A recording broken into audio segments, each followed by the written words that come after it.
राम राम मंडळी, आज आहे 3 मे 2024 आणि आजच्या व्हिडिओमध्ये आपण बघणार आहोत काही पायवाटा, पाऊलवाटा.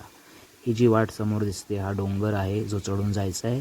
आजूबाजूला सागवानाची, आंब्याची, रातांब्यांची झाडं दिसत आहेत आणि हा संपूर्ण चढाव चढून आपल्याला वरती जाऊन त्या पलीकडे आपल्याला आंब्याची किंवा काजूची बाग पाहायला मिळते. अशा अनेक वाटा कोकणामध्ये दिसतात. ही जी पायवाट आहे, आता आपण त्या डोंगराच्या माथ्यावर आलो. ही पायवाट सरळ जाते, दोन्ही बाजूला झाडी आहेत गच्च. ही करवंदांची झाडी आहेत, वेगवेगळ्या काटेरी झाडांची झाड्या इथं आहेत. पलीकडे तुम्हाला निवडुंगाचं एक कंपाऊंड दिसेल, त्याच्या आतमध्ये आंब्यांची बाग आहे. समोरनं सूर्य दिसतोय आणि अतिशय निसर्गरम्य असं इथं बघा. ही पायवाट दुसऱ्या पायवाटेला मिळते. एक पायवाट या दिशेने जाते, त्याच्याबरोबर विरुद्ध दिशेला ही पायवाट आहे. आणि ही पायवाटेची गंमत अशी आहे की दोन्ही बाजूंना दगडांचं कंपाऊंड आहे आणि मधून ही पायवाट जाताना आपल्याला दिसते.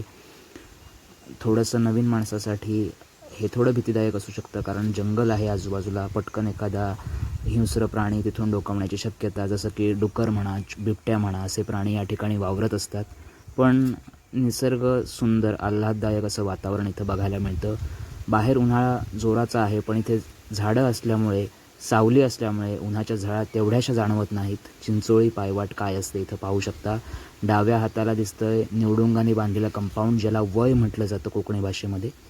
ही झाडांची वृक्षराजी, सर्व काजूची झाडं या ठिकाणी आहेत. उजव्या बाजूलाही दगड आहेत. या कंपाऊंडला गडगा म्हटलं जातं. हे एक काजूचं विस्तीर्ण असं झाड, वेड्यावाकड्या आकारामध्ये वाढलेलं, कंपाऊंडच्या अलीकडे. आणि ही कोकणची रानची मैना, ती म्हणजे काळी करवंद. धन्यवाद.